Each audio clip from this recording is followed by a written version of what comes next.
The movie opens in a dystopian 2045, showing a world dominated by advanced technologies and innovations. To escape their desolation, people engage in ontologically anthropocentric sensory immersive simulation, or OASIS, that's better, a multiplayer virtual reality entertainment universe. In this virtual world, people can access everything they want via their avatars. It's a world where imagination is the only limit. The OASIS serves as both a multiplayer online role-playing game and a virtual society. I'll stick with Club Penguin. This entire system is created by two geniuses, James Halliday and Ogden Morrow, whom people regard as gods. After James's demise, his pre-recorded message is revealed to the public. In the message, James's avatar, Anorak, announces a contest whose winner will be granted ownership of the OASIS. In order to win, the participants must find the golden Easter egg that is locked behind a gate. This gate can be opened with 3 keys, which will be obtained only after completing 3 challenges. Since the company is worth billions of dollars, the contest has lured several gunters, or egg hunters, including Nolan Sorrento, the CEO of Innovative Online Industries, or IOI. Despite having his own video game conglomerate, Nolan still wants the OASIS, probably to enjoy monopoly. As a result, he has dispatched an army of indentured servants called Sixers in order to search for the egg. Let's never call them gunters again. The hunt appears to have been going on for 5 years, yet no one has been able to obtain even the first key. We are then introduced to our protagonist, a 20-year-old Wade Watt, who lives with his aunt and her boyfriend. They reside in a low-income community filled with precariously stacked trailers and vehicles. Wade also is signed up into the virtual world with his avatar named Partsival. There, he has some friends, a muscular mechanic,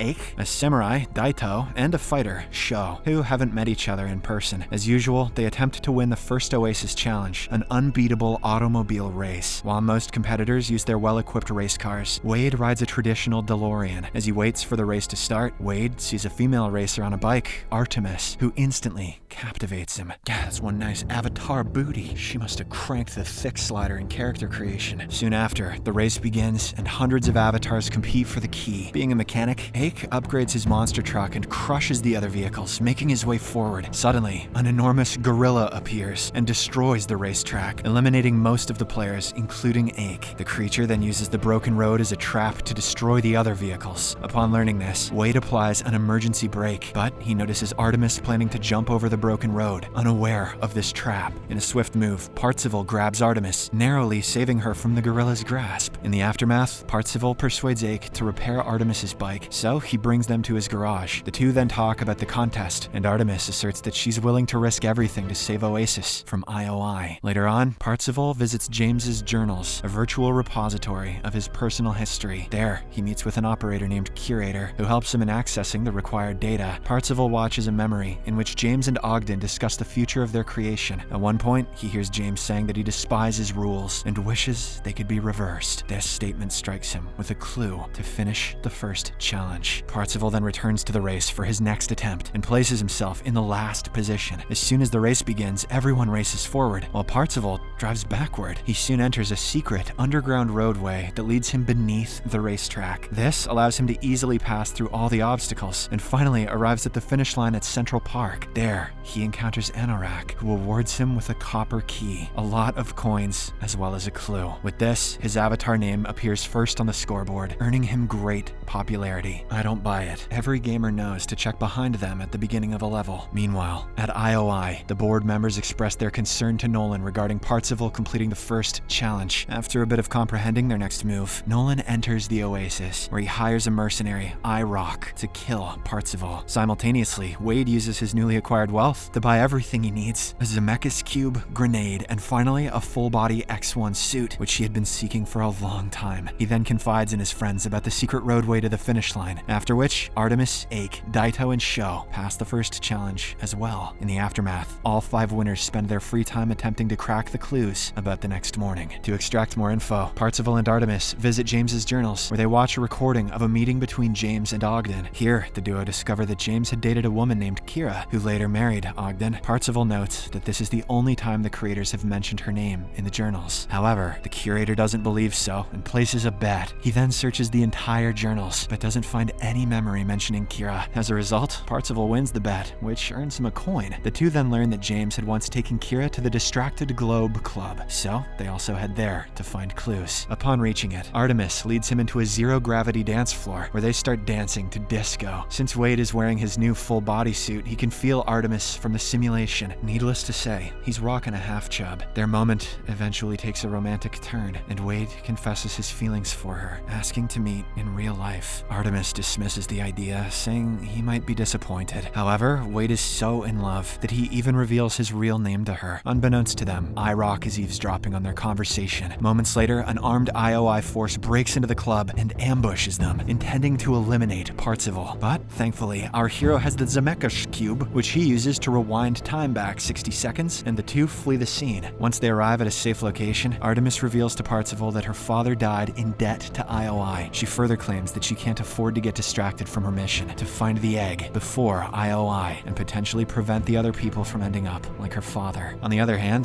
IROC relays the information about Parzival's real identity to Nolan. As a result, Nolan contacts Wade the very next day and offers him several attractive incentives, including a $25 million bonus to help the company find the egg. Govt with us, Parzival. However, Wade declines the offer, which infuriates the bad guy. Following this, Nolan admits that he knows Wade's real identity as well as where he resides. Upon learning of his plan to destroy the residence, Wade rushes to warn his aunt and her boyfriend about the imminent threat. Sadly, it's too late because the stack blows up and crashes to the ground, claiming his family's lives. Frightened, Wade hurriedly tries to contact his friends, but he's knocked down and abducted by an unknown, face-tattooed man. When he regains his consciousness, he's greeted by Artemis in real life, who introduces herself as Samantha. Turns out he's currently in a hideout, owned by Samantha and her fellow rebels. She then leads Wade to the rooftop and shows the IOI headquarters, also briefing him about their operation. Amidst their conversation, Samantha feels uncomfortable due to a large birthmark on her face, but Wade assures her that he's not disappointed at all. As they're about to kiss, Samantha has a sudden realization regarding a clue. According to her, the clue, the leap not taken, was James, referring to not taking the step to be with Kira. After this, the group of 5 friends meets up in the Oasis and heads to James's journals. Once there, they ask the curator about the movies that James may have taken Kira to on their date. After going through all of those movies, they stumble upon a film called The Shining. Curator then directs the group to the recreation of The Shining, and they end up at the Overlook Hotel. Believing that the second key is hidden here, they venture inside to get it. Ake, who hasn't watched The Shining, doesn't have any idea what's awaiting them. Let's hope they don't see that guy in the dog suit. If you know, you know. Shortly after, he gets distracted by twin children, who lures him away from his group. He then enters another part of the hotel where someone tries to kill him, but fortunately his friends rescue him, and they make their way to a ballroom. There, they find Kira dancing with a group of zombies over a large pit. Recalling the clue, Artemis takes a leap, while the rest of the group is dragged out of the hotel. Artemis eventually manages to make it past the zombies and invites Kira to dance, a step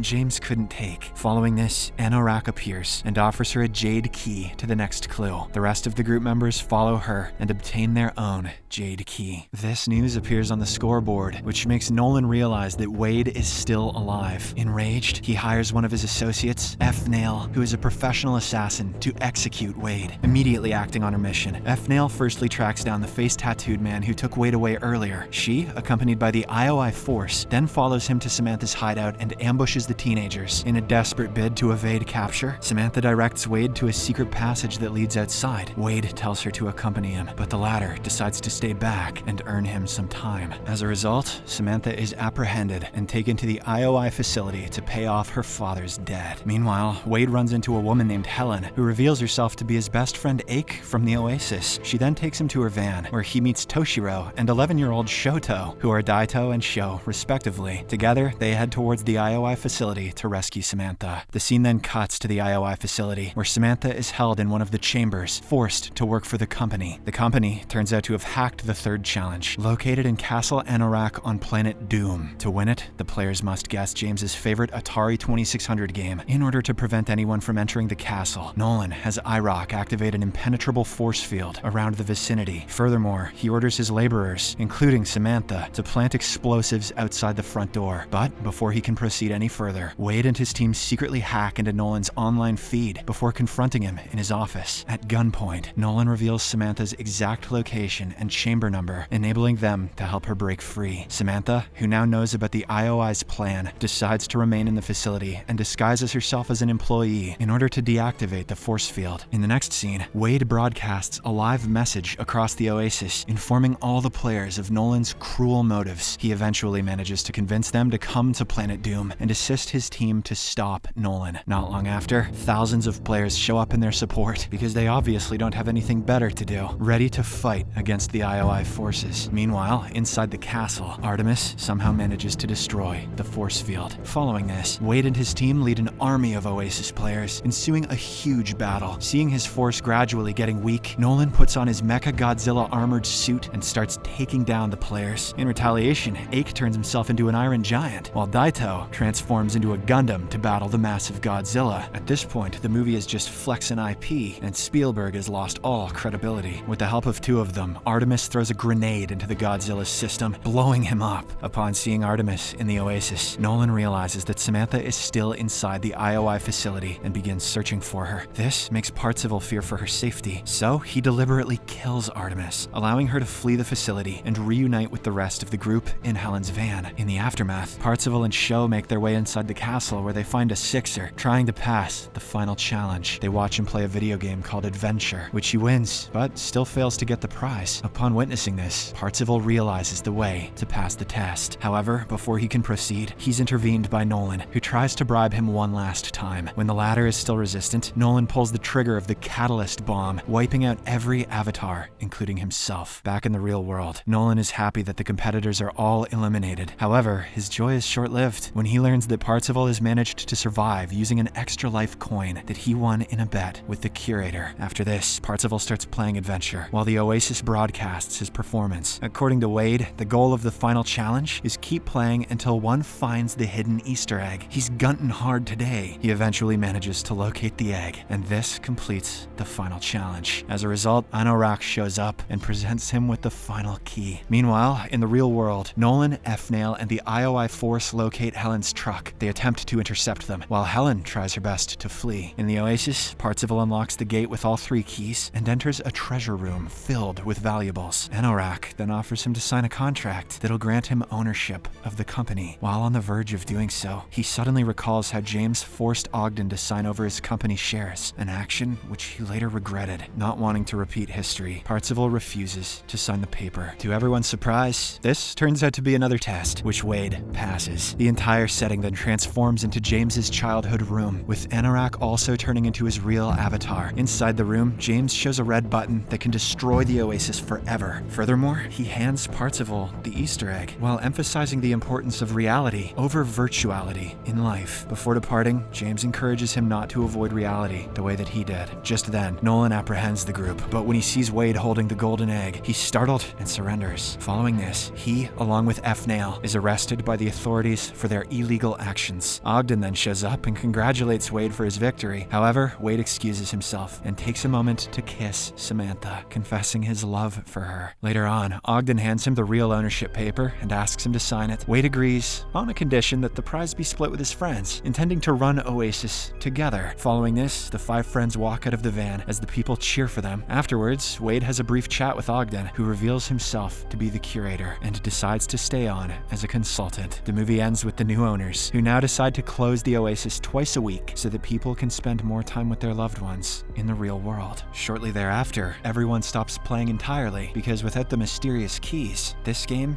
is boring. Subscribe for more videos like this, turn on notifications, and leave a like to help the channel out. Thank you for watching.